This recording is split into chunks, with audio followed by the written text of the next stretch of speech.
তোমাদের প্রত্যেক ওয়েলকাম তোমাদের চ্যানেল প্রকাশিতে। তো ইতিমধ্যে তোমাদের এক্সাম যেহেতু আসন্ন, তো সেই এক্সামকে লক্ষ্য রেখে আজ আমরা কন্টেম্পোরারি স্টাডিজ অর্থাৎ CC03 থেকে টপ মোস্ট প্রশ্ন নিয়ে আলোচনা করব এবং প্রত্যেকটা প্রশ্ন প্রিভিয়াস ইয়ারে আসা প্রশ্ন। ঠিক আছে, তো এটা মনে রাখবে যে কোনো এক্সামের ক্ষেত্রে previous year very very important. ঠিক আছে, তো প্রিভিয়াস ইয়ারের প্রশ্ন তুমি যদি করো তো সেক্ষেত্রে তুমি 30% কিন্তু হচ্ছে কমন পাবেই। ঠিক আছে, এটা আমি বলতে পারি। তো ফার্স্ট দেখো, কে ডন সোসাইটি কত সালে, অর্থাৎ ডন সোসাইটি কোন সালে প্রতিষ্ঠিত হয়। ওকে, প্রথম যে প্রশ্ন রয়েছে ডন সোসাইটি কোন সালে প্রতিষ্ঠিত হয়, তো মনে রাখবে এই যে ডন সোসাইটিটা রয়েছে এটা প্রতিষ্ঠা করেছিল সতীশচন্দ্র। কে প্রতিষ্ঠা করেছিল? সতীশচন্দ্র মুখোপাধ্যায়। সতীশচন্দ্র মুখোপাধ্যায় কিন্তু হচ্ছে এই ডন সোসাইটি প্রতিষ্ঠা করেছিল। কত সালে প্রতিষ্ঠা করেছিল? 1902 সালে। অপশন নম্বর এ হয়ে যাবে এটার কারেক্ট আনসার। নেক্সট যে প্রশ্ন রয়েছে, স্বাধীন ভারতের প্রথম শিক্ষা কমিশনে প্রধানত শিক্ষার কোন স্তরের কথা আলোচিত হয়েছে? প্রাথমিক শিক্ষা, উচ্চশিক্ষা, মাধ্যমিক শিক্ষা না সর্বস্তরের শিক্ষা? এটা যেটা কারেক্ট আনসার হয়ে যাবে সেটা হচ্ছে তোমার উচ্চশিক্ষা। স্বাধীন ভারতের প্রথম যে শিক্ষা কমিশন সেটা মনে রাখবে বিশ্ববিদ্যালয় শিক্ষা কমিশন। বিশ্ববিদ্যালয় শিক্ষা কমিশন বা রাধাকৃষ্ণন কমিশন। ঠিক আছে, বিশ্ববিদ্যালয় শিক্ষা কমিশনের অপর নাম হচ্ছে রাধাকৃষ্ণন কমিশন। এই সালটা মনে রাখবে 1948। বিশ্ববিদ্যালয় কমিশন শিক্ষা কমিশন গঠিত হয় 1948। এখানে তোমার উচ্চ শিক্ষার কিন্তু কথা বলা হয়েছে। Option number 2। নেক্সট যে প্রশ্ন রয়েছে ভেরি ভেরি ইম্পর্টেন্ট প্রশ্ন। ঠিক আছে, তো প্রশ্নটা রয়েছে এশিয়াটিক সোসাইটি প্রতিষ্ঠাতা কে করেন? তো স্যার উইলিয়াম জোন্স, রাজা রামমোহন রায়, লর্ড মেকলে না লর্ড কার্জন? কারেক্ট আনসার হয়ে যাবে option number 1, sir William Jones. ঠিক আছে, তো তোমরা কমেন্ট করে জানাবে যে কত সালে sir William Jones Asiatic society প্রতিষ্ঠা করেছিলেন। নেক্সট প্রশ্ন রয়েছে হরিজন পত্রিকা কে প্রকাশ করেন? তো হরিজন পত্রিকার প্রকাশ তিনি হলেন মোহনদাস করমচাঁদ গান্ধী। অপশন নম্বর এ হয়ে যাবে এটার সঠিক উত্তর। ঠিক আছে, তো এটা মনে রাখবে যে গান্ধীজি বুনিয়াদী শিক্ষা সম্পর্কে হরিজন পত্রিকা প্রকাশ করেছিলেন এবং সালটা তোমরা মনে রাখবে 1940। 1940 সালে গান্ধীজি বুনিয়াদী শিক্ষা সম্পর্কে হরিজন পত্রিকাটি প্রকাশ করেছিলেন। নেক্সট প্রশ্ন রয়েছে কমন স্কুল সিস্টেম কোন কমিশনের সুপারিশ? Kothari commission, Radhakrishnan commission, Hunter commission, Mudaliar commission? তো কমন স্কুল সিস্টেম এই সুপারিশটা দিয়েছিল হচ্ছে কোঠারি কমিশন। কোঠারি কমিশন তোমরা সময়টা মনে রাখবে 1964 থেকে 1966। ঠিক আছে, নেক্সট ভারতের সংসদে কয়টি কক্ষ রয়েছে? 2টি, 3টি, 4টি না 5টি? তো ভারতের সংসদে মোট 2টি কক্ষ রয়েছে, আমরা প্রত্যেকে জানি। একটা হচ্ছে উচ্চকক্ষ, যেটাকে আমরা কী বলে থাকি? রাজ্যসভা বলে থাকি, এবং একটা হচ্ছে নিম্নকক্ষ, যেটাকে আমরা কী বলে থাকি? লোকসভা বলে থাকি। নেক্সট প্রশ্ন রয়েছে ভারতের গণতন্ত্রের শাসন বিভাগ কোন দেশের আদলে গঠিত হয়েছে? তো ভারতের শাসন বিভাগ কোন দেশের আদলে গঠিত হয়েছে? আমেরিকা, ফ্রান্স, ব্রিটেন না কোনোটি নয়? কারেক্ট আনসার হয়ে যাবে অপশন নম্বর 3। ঠিক আছে, ব্রিটেন। ব্রিটেন থেকে কিন্তু নিয়ে এসেছে তোমার শাসন বিভাগ। তো নেক্সট যে প্রশ্ন হচ্ছে ইন্টারনেট। তো ইন্টারনেট হচ্ছে তথ্য এবং যোগাযোগ প্রযুক্তি। ঠিক আছে, ইন্টারনেট হচ্ছে কোন প্রযুক্তি? তথ্য এবং যোগাযোগ প্রযুক্তি। তো তোমরা এর সঙ্গে কী মনে রাখবে? যে আইসিটি। তো এই আইসিটি পুরো নাম তোমরা মনে রাখবে information and communication technology. Next যে প্রশ্ন রয়েছে শিক্ষার অধিকার আইন অর্থাৎ RT অ্যাক্ট 2009 অনুসারে বাধ্যতামূলক অবৈতনিক শিক্ষার অধিকার পেয়ে থাকে 7 থেকে 13 বছর শিশুরা, 7 থেকে 14 বছর শিশুরা, 6 থেকে 14 বছর শিশুরা না 6 থেকে 18 বছর? তো কারেক্ট কোন আনসার হয়ে যাবে? অপশন নম্বর 3 হয়ে যাবে এটা কারেক্ট আনসার। 6 থেকে 14 বছর যারা শিশু রয়েছে তারা বিনা ব্যয়ে বাধ্যতামূলক শিক্ষার অধিকার কিন্তু কথা বলা হয়েছে RT অ্যাক্টে।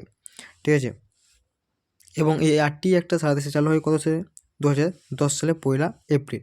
ওকে, গোটা ভারতবর্ষব্যাপী লাগু হয় 2010 সালে 1 এপ্রিল। মনে রাখবে যে জম্মু কাশ্মীর তোমার কেন্দ্রশাসিত অঞ্চল ব্যতীত, ঠিক আছে, জম্মু কাশ্মীর কিন্তু এটা লাগু হয়নি। নেক্সট প্রশ্ন রয়েছে ব্রেইলে একটি শব্দ লেখা হয় কয়টি বিন্দুর সাহায্যে? 5টি, 6টি, 7টি না 8টি? Very very important. তো এর কারেক্ট আনসার হয়ে যাবে সেটা 6টি বিন্দুর সাহায্যে লেখা হয়।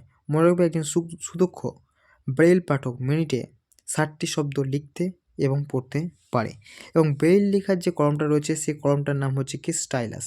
বেইল লেখার যে কলমটা রয়েছে সেটা হচ্ছে স্টাইলাস, ঠিক আছে, এটা মনে রাখবে। এবং এই বেইলের যে প্রবক্তা সেটা হচ্ছে লুইস ব্রেইল। নেক্সট প্রশ্ন রয়েছে, অডিওমিটার যন্ত্রে কী পরীক্ষা করা হয়ে থাকে? অন্ধত্ব, বধিরত্ব, অম্লত্ব না রক্তের খারত্ব? তো কোনটা আনসার হয়ে যাবে? কারেক্ট আনসার হয়ে যাবে তোমার অপশন নাম্বার 2, বধিরত্ব, ঠিক আছে। অডিওমিটার যন্ত্রের সাহায্যে বধিরত্ব পরিমাপ করা হয়ে থাকে। এর সাথে তোমরা বলবে অক্টেভ ব্যান্ড, তো এই অক্টেভ ব্যান্ডের যন্ত্রের সাহায্যে কিন্তু বধিরত্ব পরিমাপ করা হয়ে থাকে। নেক্সট প্রশ্ন রয়েছে, নিচের কোনটি সত্য? ঠিক আছে, ভেরি ভেরি ইম্পর্টেন্ট। জেন্ডার হলো সামাজিক ধারণা, জেন্ডার হলো জৈবিক ধারণা, সেক্স হলো সামাজিক ধারণা, সেক্স হলো জৈব সামাজিক ধারণা। দেখো কোনটা সত্য? তো জেন্ডার জৈবিক ধারণা, এটা নয়। সেক্স হলো সামাজিক ধারণা, এটা কিন্তু নয়। সেক্স হচ্ছে কি বায়োলজিক্যাল, ঠিক আছে। বায়োলজিক্যাল যখন থাকবে তখনই এটা অ্যাপ্লিকেবল হবে। এবং জেন্ডার হলো তোমার, সেক্স হলো জৈব সামাজিক ধারণা, এটা হবে না। তো সঠিক যেটা আনসার হবে সেটা হচ্ছে জেন্ডার হলো সামাজিক ধারণা, ঠিক আছে।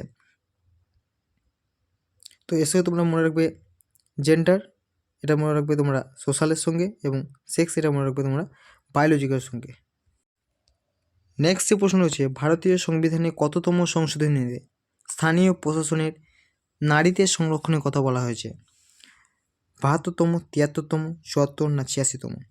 সঠিক উত্তর হয়ে যাবে তোমার 73তম সংবিধান হচ্ছে। ওকে, অপশন নম্বর 2 হয়ে যাবে এটার সঠিক উত্তর।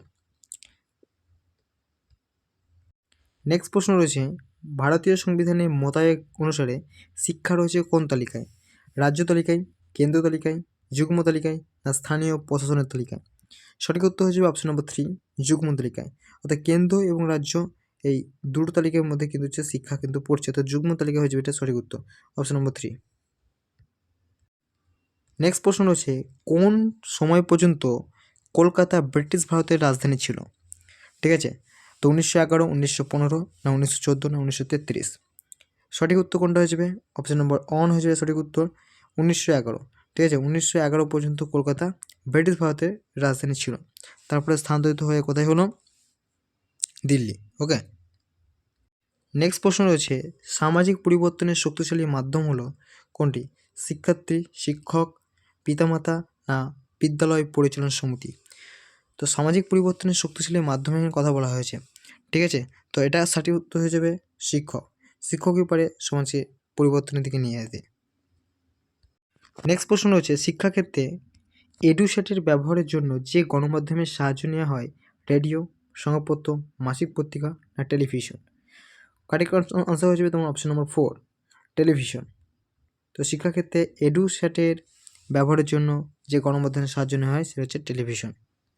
নেক্সট প্রশ্ন রয়েছে, সাধারণ শিক্ষার্থী ও সামান্য অক্ষমতা সম্পন্ন শিশুদের শিক্ষাদান করা উচিত সাধারণ শ্রেণীকক্ষে, বিশেষ শ্রেণীকক্ষে, মূলধারা শ্রেণীকক্ষে না অন্তর্ভুক্তিমূলক শ্রেণীকক্ষে? সঠিক উত্তর হিসেবে অন্তর্ভুক্তিমূলক শ্রেণীকক্ষে, অপশন নম্বর 4। হ্যাঁ, এটা ইনক্লুসিভ এডুকেশন থেকে তোমার নেওয়া। নেক্সট প্রশ্ন রয়েছে, RT 2009 এর এখতিয়ার কোন স্থান পর্যন্ত? সমগ্র ভারত, জম্মু কাশ্মীর ব্যতীত সমগ্র ভারত, ত্রিপুরা বাদে সমগ্র ভারত না কেন্দ্রশাসিত অঞ্চল বাদে সমগ্র ভারত? তো কোনটা আনসার হয়ে যাবে? আনসার যেটা হয়ে যাবে সেটা অপশন নম্বর 2, জম্মু কাশ্মীর ব্যতীত সমগ্র ভারতবর্ষ কিন্তু এই RTI অ্যাক্টে কিন্তু আওতায় পড়েছে। নেক্সট প্রশ্ন রয়েছে তোমার, ভারতীয় সংবিধানে কোন ধারা অনুযায়ী সংখ্যালঘু সম্প্রদায়ের জন্য স্বতন্ত্র শিক্ষা প্রতিষ্ঠান তৈরি করতে পারে? 22 নম্বর, 28 নম্বর, 24 না 30? এটা যেটা সঠিক আনসার হয়ে যাবে অপশন নম্বর 4, 30 নম্বর ধারা অনুযায়ী। ঠিক আছে, 30 নম্বর ধারা অনুযায়ী সংখ্যালঘু সম্প্রদায় তাদের জন্য স্বতন্ত্র শিক্ষা প্রতিষ্ঠান তৈরি করতে পারে। তো আজকে এইটুকুই, দেখাবে নেক্সট ভিডিওতে।